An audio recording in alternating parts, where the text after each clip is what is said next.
시편 27편 역시 참 아름답고 은혜가 넘치는 시입니다. 특히 1절 4절은 많은 성도들에게 사랑받는 구절입니다. 그중 4절을 다시 보면 내가 여호와께 바라는 한 가지 일 그것을 구하리니 곧 내가 내 평생에 여호와의 집에 살면서 여호와의 아름다움을 바라보며 그의 성전에서 사모하는 그것이라. 참으로 아름답고 또 우리의 마음을 더 뜨겁게 하는 그런 고백이고 소망이 아닐 수 없습니다. 이 시가 표제에 있는 것처럼 다윗의 시인데, 그렇다면 우리는 이 구절에서 다윗의 믿음과 삶을 볼 수 있습니다. 다윗은 예배자였습니다. 언제 어디서든 하나님을 예배했고 또 찬양하며 기도했던 사람이었습니다. 평탄할 때도 그는 예배자였고 원수에게 쫓겨 광야에 숨어 지낼 때에도 그는 예배자였습니다. 하나님께 예배만 드릴 수 있다면 그는 언제나 행복했고 예배의 은혜로 다시 일어나 감사하며 새벽을 깨우는 자로 살아갈 수 있었습니다.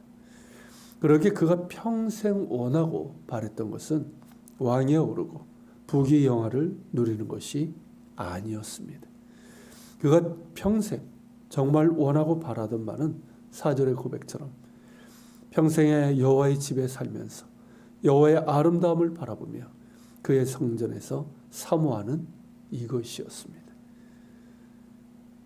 그렇게 하나님의 임재 안에 거하며 하나님의 이름을 높이며 하나님의 아름다움으로 인해 기뻐하고 하나님과 사랑의 교제를 나누는 이것을 가장 바라고 원했습니다. 그렇게 하나님을 예배하고 찬양하고 기도하는 가운데 하나님의 임재 가운데 있기를 그는 평생 원했던 것이죠. 이런 그의 열망을 잘 보여주는 것이 그의 삶입니다. 다윗은 당시 가나안 족속 중에 하나인 여부수 족속의 땅이었던 예루살렘을 점령하여 수도로 삼은 후에 언약궤를 예루살렘으로 모셔오게 됩니다. 예루살렘의 언약궤가 돌아올 때 그는 얼마나 기뻐했는지 겉옷이 벗겨지는 것을 모를 정도로 춤을 추며 기뻐했습니다. 그리고 후에는 예루살렘 다윗성 위에 성전을 지을 준비를 하게 됩니다. 자신에게는 비록 허락되지 않았지만 그의 어린 아들 솔로몬이 후에 아름답고 웅장하게 성전을 지을 수 있도록 많은 준비를 합니다. 그 준비를 마치고 나서 다윗은 얼마나 기뻐하고 감사했는지 그 아름다운 감사의 기도가 역대상 29장에 잘 나와 있습니다. 이 모든 것을 주신 이는 하나님이시니 우리는 단지 주의 손에서 받은 것으로 주께 드렸을 뿐이고 모든 이들이 정직한 마음과 자원하는 마음으로 드린 것에 대해 감사하고 있습니다. 이처럼 다윗은 어렸을 때나 사울에게 쫓겨 광야에서 유리할 때나 후에 왕이 되었을 때에도 여전히 예배의 사람이었습니다. 그런 그였기에 그가 평생에 바라고 원하던 바는 하나님의 집에 살면서 하나님의 아름다움을 바라보며 그의 성전에 사모하는 이것이었습니다. 그러기에 이 시에서 우리는 예배자 다윗의 하나님을 향한 아름다운 열망을 보게 되는 것이죠. 그렇게 주님을 사모하고 주의 성전을 사모하는 자에게 하나님께서 크신 은혜를 주십니다. 그것이 5절의 고백입니다. 여호와께서 환난 날에 나를 그의 초막 속에 비밀히 지키시고 그의 장막 은밀한 곳에 나를 숨기시며 높은 바위 위에 두시리로다. 우리가 아는 것처럼 다윗은 환난의 날이 참 많았습니다.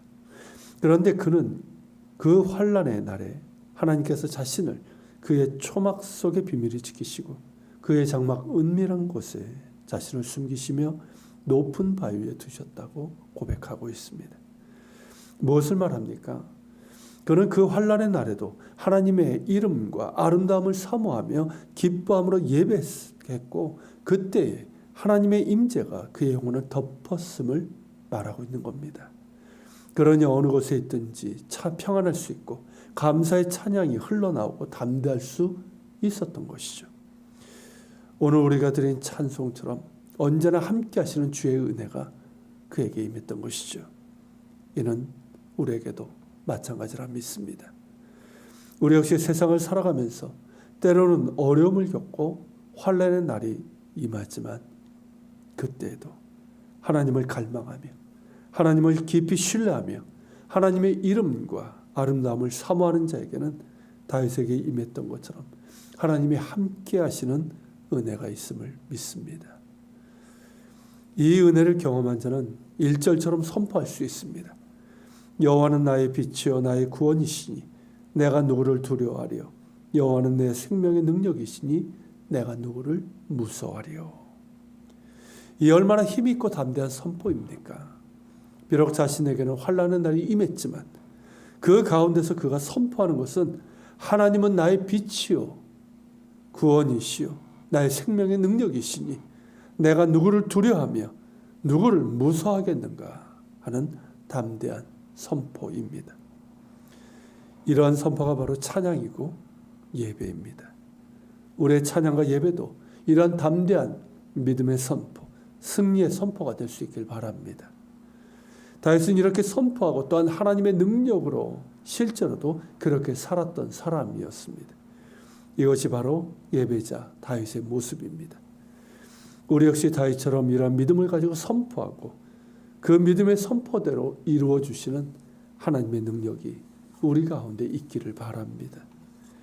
특별히 하나님을 믿는 자는 하나님을 겸손히 신뢰하며 기다릴 줄 압니다. 14절에서 그것을 고백하고 있죠. 너는 여호와를 기다릴지어다.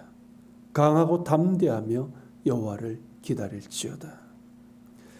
다윗은 이 시의 처음에서 믿음으로 승리의 선포를 했습니다. 그리고 이 시의 마지막에서 하나님을 기다리는 신뢰를 노래하고 있습니다. 진정으로 하나님을 믿고 신뢰하는 사람은 기다릴 수 있습니다.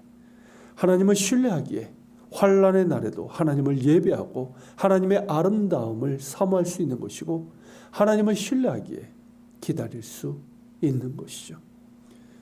이제 곧 새해지만 우리를 둘러싸고 있는 상황은 그대로입니다.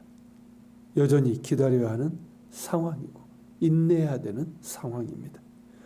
그러나 우리의 기다림은 그저 참고 버티는 것이 아니라 하나님을 바라보며 신뢰하는 가운데 기다리는 소망의 기다림입니다. 그리고 그 기다림의 끝은 은혜요, 평안이요, 승리이며 하나님의 영광을 볼 수 있는 감격이 될 것입니다. 그것을 다윗의 삶을 통해서 볼 수 있는 것이고 우리의 삶 가운데서도 볼 수 있음을 믿습니다. 말씀을 기억하면서 같이 기도합시다. 하나님, 하나님의 살아계심을 알고 또한 믿고 신뢰하는 자는 믿음 가운데 승리를 선포함을 보게 됩니다. 또한 여전히 힘들고 또 환난의 날이지만 하나님을 신뢰하기에 기다리는 가운데 하나님을 예배하고 하나님의 아름다움을 사모하는 이 모습을 보게 됩니다.